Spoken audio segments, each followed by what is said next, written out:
We're going to begin today with our first speaker, who comes to us from New York City, but among other things has worked in Ghana.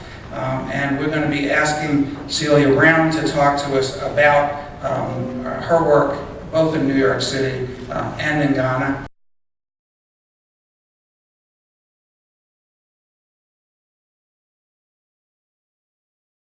Who was instrumental in bringing together the peer specialist programs in many parts of the country. As I mentioned, she has directly been involved in Ghana. She currently works for the New York State Office of Mental Health. And Celia, I'm going to welcome you to the podium and get us started on this. Thank you. So good afternoon, everyone. Very proud to be here. I want to thank Lorraine Ellen, Rich Police, and also Tracy Puglisi for recommending me. And I see a lot of peers in the audience, so it makes me feel really good and supported to be speaking today. So I'm going to talk a little bit about New York City, and I'm going to talk a lot about peer support and my work in Ghana. So in New York City, we have peer specialists who work, a lot of them work for the state mental health system. They're also in community mental health programs. We also have Howard T. Harm advocacy training, which I'm really proud of, that actually trains peer specialists. They have an internship program, and a lot of them move on to competitive employment. We have, which is new, we have a peer counseling academy that's out of Creedmoor Psychiatric Center in Queens, New York, Queens Village. And they came to me one time and said, you know, we'd like to start our own training program. Because even though Howard T. Harm is wonderful, there are some people who would like to be in Queens. So they started off, bringing in speakers and different topics, benefits, peer counseling. And they started off with inpatients first. And after that, they expanded it to the outpatient clinics in Queens. And now it's for everyone. They just had a graduation on May 20th. This would be their 9th graduation. Most of the peers that have graduated are now employed, part-time and full-time. So I'm very proud of what they have done at Creedmoor. We have an online academy of peer services, and this is for certification of peer specialists who are going to be working in behavioral health and managed care throughout New York State. A lot of the courses have been done by peers themselves, designed and created curricula, and there's some core courses that you have to take, but you can go ahead and take the test. And then there's an application that's filled out and sent to the certification peer specialist board. Tracy's one of the board members, and they go over the application, and then you get a, I think it's a provisional certificate. And there have been so many peers that have come up to me and say, look, I have my certificate, I'm certified, I can, So it's a very innovative training online. In this way, even though we have Howard T. Harm, but in my understanding of state, there's not as many training programs, and we want everybody to, at some point, be certified to work in the managed care environment where they're in. We've had a parachute, Peer One Respite, in New York City. It's now ended in June, and it was a project of the Department of Health and Mental Hygiene, funded through the Center for Medicaid and Medicare. And it was really to test this idea of having respites in the community where people wouldn't have to go to the emergency room. So they hired peers in all of the boroughs, and now we have one in Staten Island, has 3 to 4 beds for people. I visited 2 or 3 of them. It's a very home-like environment. People can go when they're distressed, rather than going to the emergency room, which costs a lot of money. Even though it has ended, the Office of Mental Health has picked it up, and so it continues, but under another name. And also, there was a support line, I think, out of community access that people, that peers could call if they needed support from 5 to like midnight. And there are also support lines across the state that are underutilized, where peers can call just to talk before it hits a crisis, and talk to peers on the line, referrals. So I think it's a good program. We have Baltic Street AEH, Advocacy, Employment, and Housing, and they have been around since the 90s, and they've expanded so much. They have housing programs, Bronx, Brooklyn. They hire peers, their whole staff is peers. They also have a peer bridger program where they work inside of a state psychiatric hospital, and they work with people who are being discharged from 3 to 6 months to help them with that transition into the community. So that has existed for a long time. We now have something called recovery centers. I think I heard someone say that Ruth is running one. And really, recovery centers is sort of like a concept that people can explore their community, like, community integration, like things like, some of our people go to, mental health appointments or medical appointments.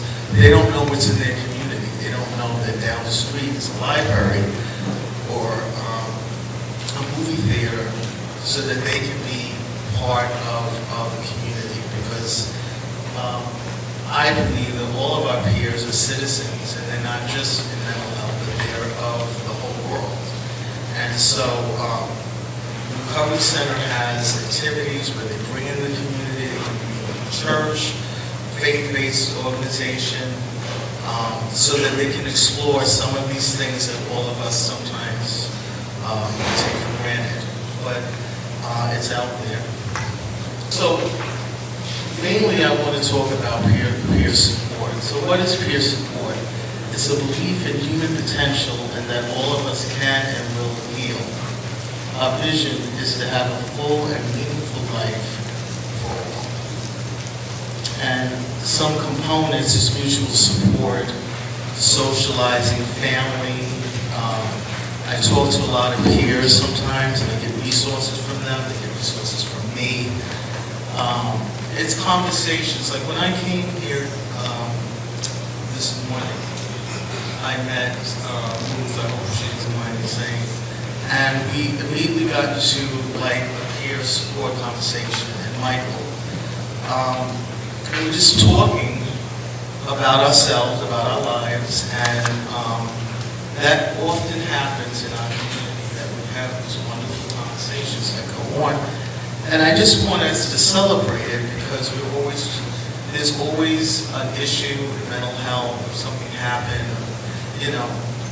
but they're people who are really in recovery and trying to stay in recovery, and sometimes they do that by conversations, by mutual support. So I thought of this developing peer support communities, which I will talk about more in the presentation. Love is an important thing in peer support. Acceptance, accepting people where they're at. Not trying to change them or judge them, but be accepting of who they are. And dignity of just being a whole person, not someone who has a diagnosis, but someone who's a person. Mother, father, sister, brother, wife, husband, significant other is very important. Challenges as growth and as a learning opportunity, and I think that happens when we have conversations when we're in support groups or when we're just talking, sitting around talking. It becomes like a learning opportunity. This I found, I love this. And it says, we don't heal in isolation, but and this is my family. So that's my mom on the right, my sister, and that's my grandfather that recently passed away last year. He was 100 years old. That's me, and that's my brother. Family has been very, just has been a rock for me and supportive throughout my life and recovery. Here's some examples of peer support communities. Okay, this is at a conference, but I love this picture. Sometimes pictures, photos tell a story. And it shows how people are having a good time, with the supportive breath. Many of you know some people in the picture. George Padillo, Dan Fisher, Alton Whitmore from the city, and then that's me. And that's Joe Woodward, family picture, me and Yumi, friend. And I love this picture. This is actually at the Bi-County Conference. It was last year. And that's Liz Wright, Eva Deck, Tracy is in the middle, who had with Monier and myself. And that's the wonderful Sarah Goodman, at our conference, and that's my supervisor Tony Tryhan, who's talking. That's you tonight, maybe. I'm sure that is, but so these conversations go on outside, outside of a conference. We have these wonderful peer support conversations. Now, one of the things that I like about our community is that when there's something that is needed, we create. Now, this is at Washington Square Park in New York City, and at the time, there was, a lot of tension, a lot of violence around police brutality. Some, like Eric Gardner and other people you might have heard. So we took this opportunity to actually go to this march, and everybody was there. There were nurses, there were doctors, and they were saying, look, please don't shoot.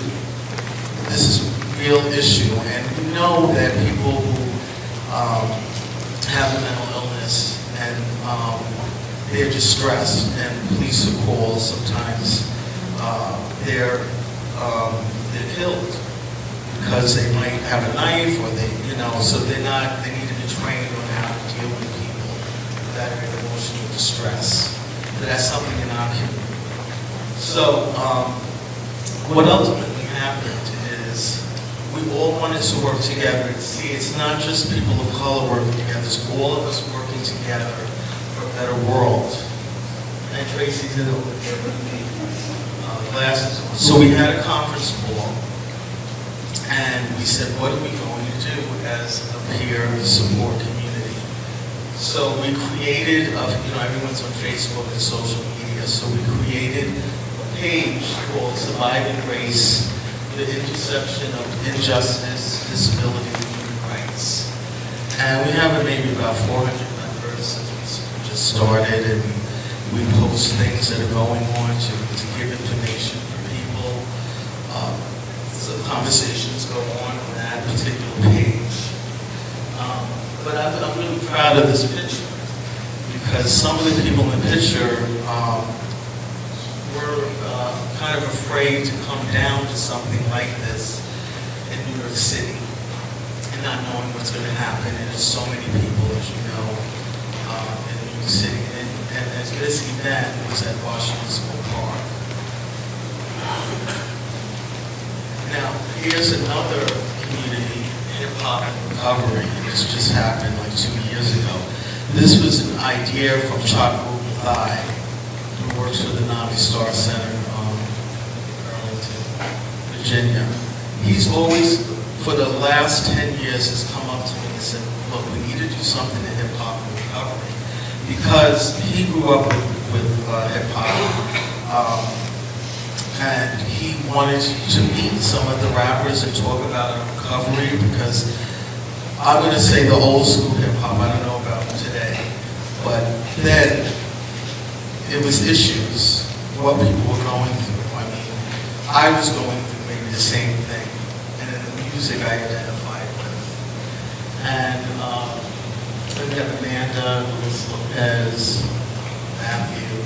So we created this hip hop and recovery, and we all, I focused on female rappers, and the others, our youngest one, Matthew, focused on, he's next to me, youth and some of the music of today. And next to him is a DJ. So we gave them clips of different songs that had a meaningful for us, that helped us get through depression or anger or breakup or something happening, grief. Music was always there to see us through. So we presented at Diasporas and Peer Specials Conference. So really, I love this picture. And you know, some of the things that we talk about is that this has really been supportive of all of us. That, you know, who thought I could go back and think about some of the music that I grew up with and bring it into mental health recovery. Who makes up the village for people labeled with psychosocial disabilities, which is another term that is mainly used more internationally. And who are our bridge builders? Mind Freedom Ghana is an affiliate of Mind Freedom International USA, and their purpose or mission is directed towards improving the mental health and lives of persons with psychosocial disabilities in Ghana and promoting their human rights. And they're located in Accra, that's the capital of Ghana. One of the reasons why I started to work for them, or work with them, is that we had a convention on, and this is a longer discussion, but I'm just going to touch on it. The convention, the UN Convention on the Rights of Persons with Disabilities was adopted March of 2006. And what I love about it is this convention was practically written from people all over the world with disabilities who are at the UN every single day. I want to mention Tina Minkowitz and the World Network, who really wanted a convention that was a paradigm shift than what we already have. So not viewing people as objects, and we're talking about all disabilities, so psychiatric disabilities, people who are blind, people who are deaf, all of us working together as an alliance. So not being viewed as objects or medical treatment, social protection, or subjects who are capable of claiming those rights and making decisions for their lives based on their free and informed consent, as well as being active members of society. The convention gives universal recognition to the dignity of persons with disabilities. And here's me in the, I just want to give you a short story of how this kind of transition. My father, who's now passed away in 2010, just lived here in the U.S. and decided to move to Ghana. He just always wanted to live in Africa. And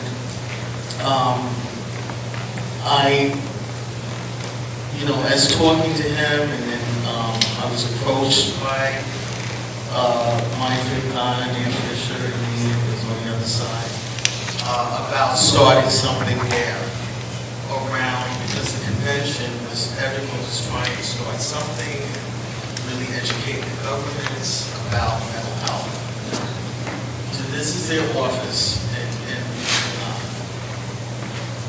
while we were there, I was part of a grant to provide training to family members and people with psychiatric social disabilities. Now, the conditions in Africa and maybe around the world, we did visit their psychiatric hospital, which was very interesting. Most of the patients there never leave because their relatives bring them there and don't give wrong addresses, so they wind up staying there. And I got to talk to some of them. It's very traditional, nurses with hats, it's very colonial, and they don't really get out. So here, if you're in a hospital, you can go into the community, there's community services. There, it really doesn't totally exist. So we met with the Deputy Minister of Health about the conditions at a psychiatric hospital. We gave information about alternatives. I remember telling him about the Wellness Recovery Action Plan developed by Copeland. They've never heard of it because they don't really think that someone who has a mental illness can make their own decisions. That the only treatment that they have is taking medication, which is also very scarce there as well. So, we're at the beginning stages of really explaining some of the alternatives, mental health programs that we have in the U.S.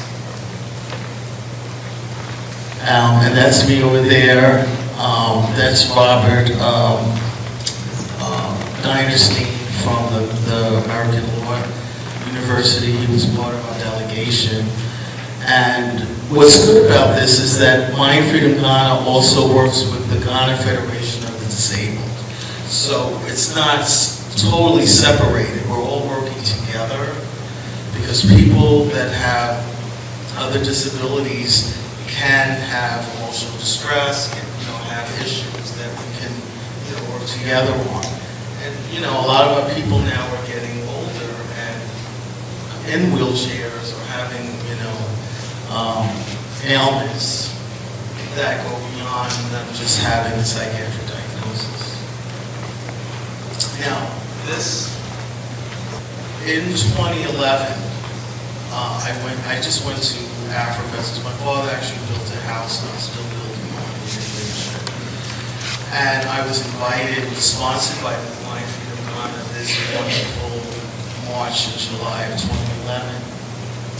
And it was about 500 people that marched from one destination to Parliament to demand that the convention be ratified, because it wasn't ratified there yet. It was ratified in March of 2012. So you can see this God created us all equal. And it was about 500 and more people at this march. Here's the march again. Here's the march again.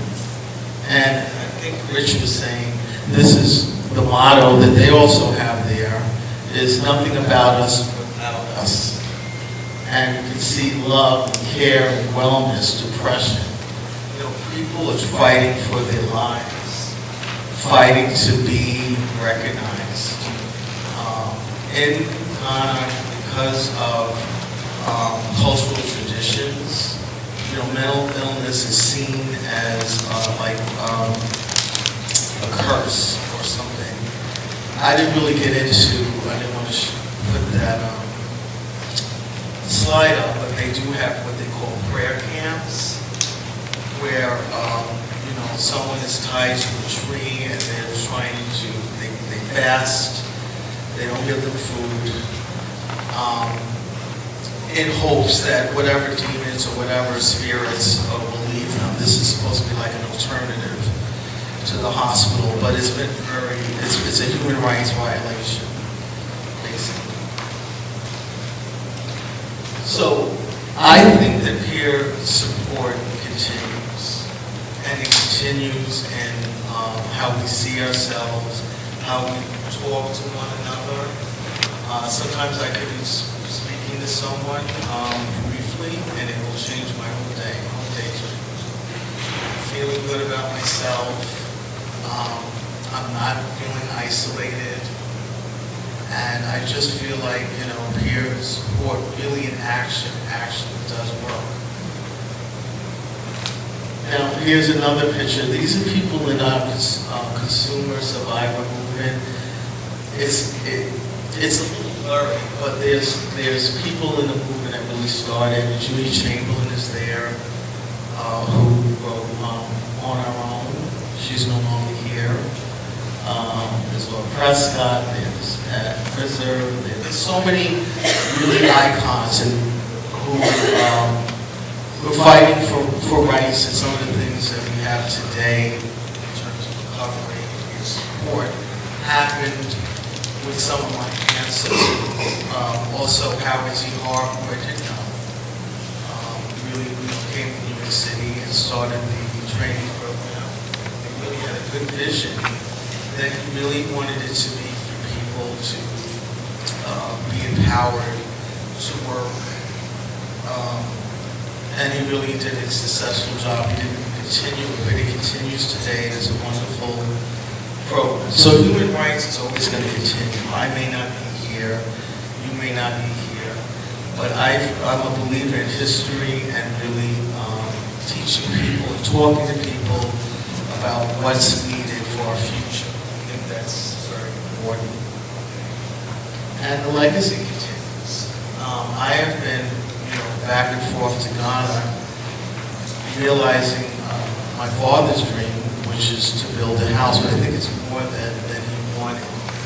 So it'll be for my grandchildren, his great-grandchildren, and whoever else will carry that on. This is my Freedom Ghana. They were actually at my dad's funeral. And they came all the way from Accra. Now, my dad was living in Elmina, which is 4 or 5 hours. Traffic is horrible, but they came, and I really felt really supported. So, any questions, comments? Thank you for your presentation. I was wondering, you showed us this list of beautiful programs in New York. I'm here with a group from the Netherlands. Like 90% is their first time in America. I tried to explain to them how the peer movement in America works. Could you explain to them why the peer movement here on the East Coast is so strong, and how you try to influence that entire system? Well, before my time, like Judy Chamberlain, Howard Harm, other people, they really, I think what essentially happened is they were in the hospital, they didn't like how they were being treated, so then they created alternatives. So they would have support groups and churches and really redefining who they are. Not just, okay, I'm just a diagnosis and that's it, that's the end of my life. What else can I share? And a lot of it was also fighting for human rights at that time, trying to get us recognized. It took maybe 20 years, I would say, on the East Coast to really get to a point where recovery is real, and that people do recover, and that people, at that time there was offices of consumer affairs that were opening up in New York State, and the Office of Mental Health. It was already kind of happening around the country. And I don't think that they get the proper credit for all the fighting and trying to do consciousness raising, like at that time in the 70s. But they really spearheaded that. And for me, I was a part of the Peer Specialist Project, which was a research project from the National Institute of Mental Health. And I was working at Bronx Psychiatric Center. At the same time, there was intensive case management that was new to get patients off of the back units. I think it was a great program. I still think it's a good program. And so that kind of in New York City, at the time, I was a peer specialist, and no one understood what that meant. Can we work with ex-patients, consumers? It took a while, some growing pains, some struggles. But finally, now everybody knows what a peer specialist is. It doesn't have to continually to be explained. That's, then there's other positions other than peer specialists, recovery coaches, and wellness coaches. That's my second question. Thank you for the first, because my group doesn't know what bridges are. Yeah. We're going to see Sarah Goodman Sunday, so she probably knows about it, but maybe. But the peer bridges actually was developed using IASPRIS at the beginning. And what it is a group of peers who work together in a hospital. So it can be a county hospital, a city hospital, but mainly it's been in state hospitals that I know of. And they work with them until they're discharged. They have groups, RAP, or groups to prepare them for the community. And once they leave, they do follow up with them in 3 to 6 months. I think it's a great program to me. I hope that it continues. Thank you. Okay, other questions for Celia? To become a peer specialist, are there any requirements? Yes. Well, you have to have someone, there's all different kinds of terms, lived experience, ex-patient, someone who is a current or former patient of mental health services. That's the beginning. Then you have to have training, because not everybody can just come in and be a peer specialist. And as I mentioned before, there's a Howard T. Clark training, there's the online training, academyofpeerservices.org. Sometimes you can become a peer specialist, there's a job opening, and you might get in-service training. It's not always recommended because it's good that you get some kind of training about how to be a peer specialist. Does that explain? Well, I have a follow-up question. You said something about lived experience. Can you just talk about that for me? Yeah, it's something that I think that Pat Deegan came up with, actually.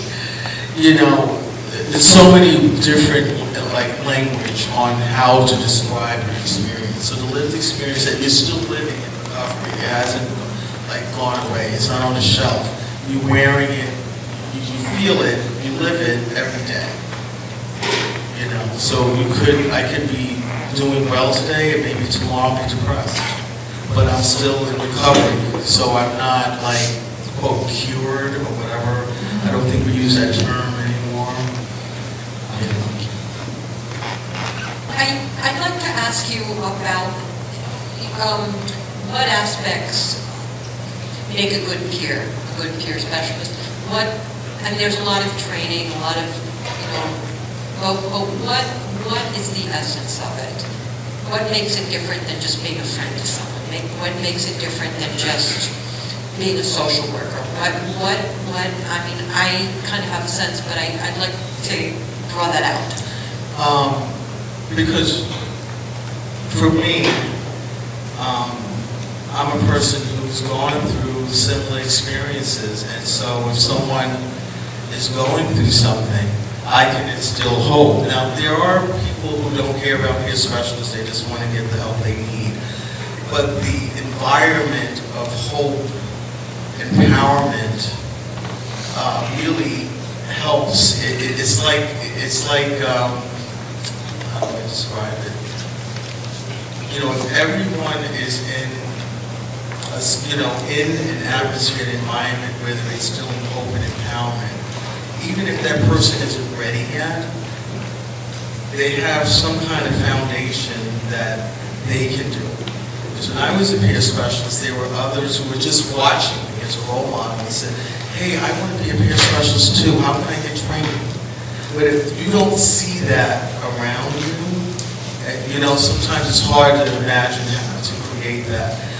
But I think a peer specialist has to be strong, has to be,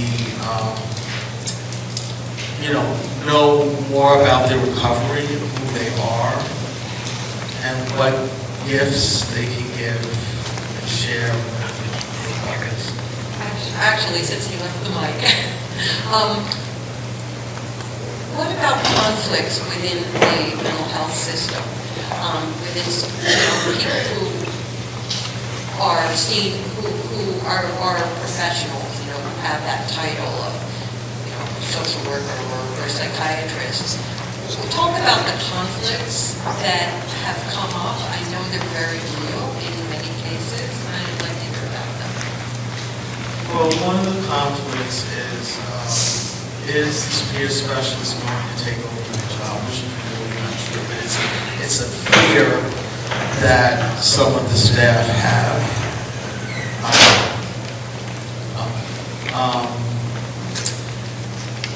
Roles, what is the role of a peer? Sometimes it's not easily defined, there's not a job description. They say, well, we want a peer, there's funding there. What is it that you do? Why do you need a peer? How is that peer going to use their expertise in the job? So that's a conflict for providers, staff, and peer staff. That becomes, and it's huge, because you go saying, well, what am I doing? What's my job duties? How do I use my experience in helping in the clinical relationship that they have with clients? How do I do that?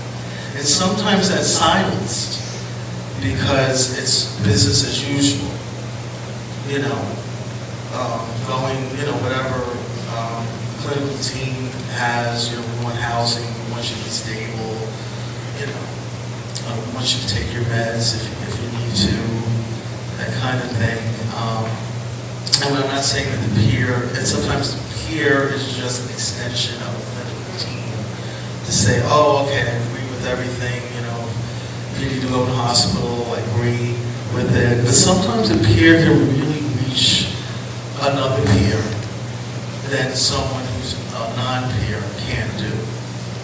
And I think that that's a very important piece. It's a gift. I think it's a gift. What do you think the future of the peer movement in Ghana is, and what are some of the challenges that they have there?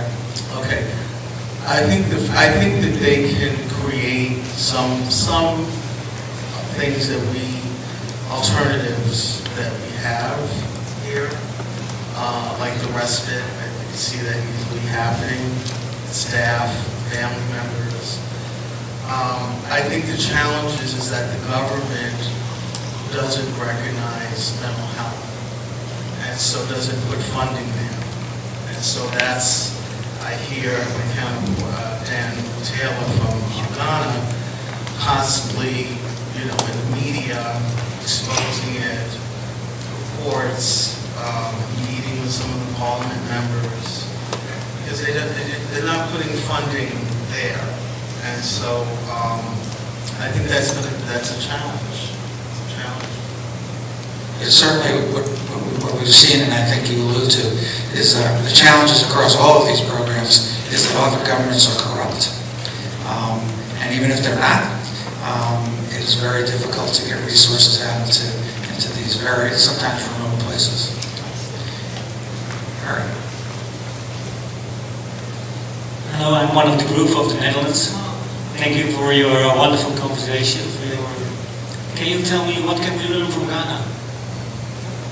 I want to say that even though, when I went to Ghana, they were able to get grants from outside of Ghana, more so than, you get in the U.S., and they're persistent. So they don't stop because there's a setback.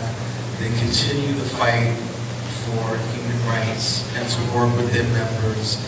They talk to a lot of people. They're very diplomatic, a very peaceful group. So they partner with psychiatrists, they talk to them, they talk to family members, they talk to people in the community. It's different here that you could just, if you don't, if the rights are being violated, you can say something about it, do something about it. You can't always do something about it. You have to have a strategy. What is the strategy there? And that's what I learned. I learned that from them. And they continue to persist. They're wonderful people. They're small staff. They have so many members and a board. I'm really proud of them. I look for them as role models of how they continue to keep this down now with all of this happening around. Okay. Thank you very much.